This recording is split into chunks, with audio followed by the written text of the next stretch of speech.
La flamme du souvenir a été ravivée à Verdun et veillée toute la nuit par les soldats du centre de formation initiale des militaires du Rhin. Nous sommes très honorés, très fiers de l'accueillir et de convoyer cette flamme qui représente la mémoire de nos camarades tombés au combat. Prêt, partez. La flamme est partie à 6h45 entre les mains du 132e régiment d'infanterie cynotechnique. Cette première étape, de 70 km, rend hommage aux soldats morts pendant la Première Guerre mondiale. Nous sommes ici justement devant le monument aux morts de Revigny-sur-Ornain. Appelé le Poilu victorieux, cette statue de fonte a été érigée en 1922 d'après une sculpture d'Eugène-Paul Bénet. Au fil des années, une main, le fusil et des éléments de fixation avaient cédé. Le monument a donc été restauré en 2009 selon les règles de l'art de la fonderie du début du XXe siècle et au nom du devoir de mémoire. La flamme est arrivée à 17h à Revigny-sur-Ornain. C'est intéressant, c'était une fierté pour moi de la porter au nom de mon régiment. Et ça restera un bon souvenir pour moi. Elle a été transmise au 8e régiment du matériel. Durant la cérémonie, les combats aux éparges, le rôle de l'artillerie et le rôle du soldat Tain, qui a choisi le soldat inconnu parmi 8 cercueils anonymes, ont été évoqués. Elle a quitté le Châtelier à 9h.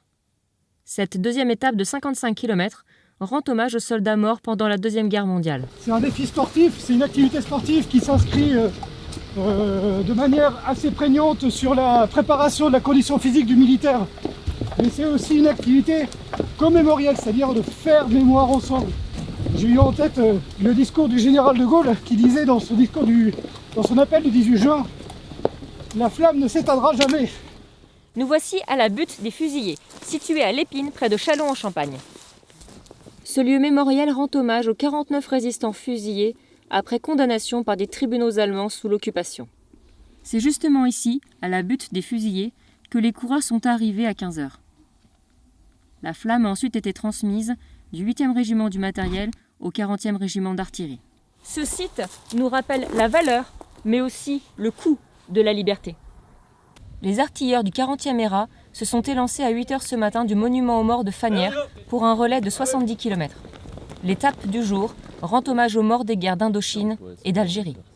Ma mission aujourd'hui, c'est organiser la logistique de l'événement. Ça veut dire que les transports des coureurs, de leur bien-être aussi également après et avant la course. Et puis ça se passe dans les meilleures conditions possibles. Je suis contente de participer à cette manifestation, tout en expliquant à mes enfants que c'est très important pour construire leur avenir, c'est de se rappeler du passé, notamment de ce soldat inconnu, et puis de cette flamme qui ne doit pas s'éteindre, et puis on la transmet de Verdun jusqu'à Paris. Nous mettons à l'honneur le mémorial de Dormans. Il a été érigé en mémoire des batailles de la Marne. On peut découvrir ici une crypte, une chapelle, un cloître, la lanterne des morts et un ossuaire. Ce site, choisi par le maréchal Foch, offre aussi un panorama imprenable sur ce qu'a été ce champ de bataille. Les restes de 1500 soldats, pour la plupart inconnus, reposent ici, et c'est pour leur rendre hommage que la flamme va être transmise en ces lieux. Les coureurs sont arrivés à Dormans à 17h pour la cérémonie de transmission au centre d'entraînement interarmes et logistique 51e régiment d'infanterie. Les coureurs sont partis de Mont-Saint-Père à 8h. Cette étape compte 60 km et rend hommage à tous les soldats morts en opération extérieure depuis 1962. Château-Thierry était la première étape du jour. Il y a ici un monument aux morts américain érigé en 1933 en mémoire de la seconde bataille de la Marne. Il perpétue le souvenir de la fraternité d'armes qui unissait Français et Américains. La France n'a pas construit son histoire toute seule, et il ne faut pas oublier ses alliés dans les conflits armés.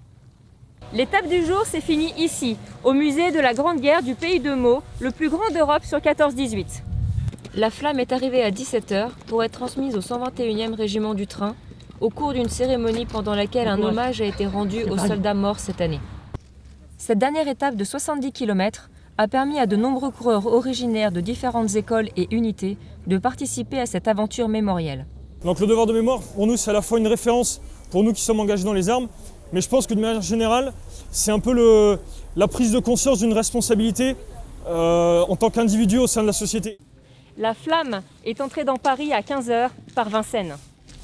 Elle est ensuite passée par le Panthéon, où le général Burkhard, chef d'état-major de l'armée de terre, a pris le départ. Alors, le sens du relais Transmet la Flamme, qui est venu de Verdun à Paris, c'est tout d'abord rendre hommage à tous les soldats de l'armée française qui sont morts pendant la Première Guerre mondiale, et bien évidemment tous les soldats français qui sont morts après, jusqu'au conflit d'aujourd'hui. En fait, j'étais accompagné d'un élève sous-officier de l'ENSOA, de Saint-Mexan, l'École nationale des sous-officiers d'active, et d'un élève officier du 2e bataillon de l'École spéciale militaire de Saint-Cyr, mais également d'un lieutenant du 4e chasseur et d'un capitaine du 5e régiment d'hélicoptères de combat de Pau. C'est 2 régiments qui ont été engagés dans les 12 derniers mois en opération à Barkhane, en BSS, qui ont infligé des pertes significatives à l'ennemi. Voilà, donc c'est pour rendre hommage à tous les soldats français qui sont morts durant ces 12 derniers mois. L'étape suivante était l'Hôtel national des Invalides. La flamme a été symboliquement relayée par un blessé. Les soldats ont ensuite poursuivi leur course jusqu'au monument aux morts en opération extérieure, où une minute de silence a été observée en présence de Madame Florence Parly, ministre des Armées. Et à 18h30, la flamme de la tombe du soldat inconnu, sous l'Arc de Triomphe, a été ravivée. Vous aussi, en leur souvenir, transmettez la flamme aujourd'hui, demain et chaque jour.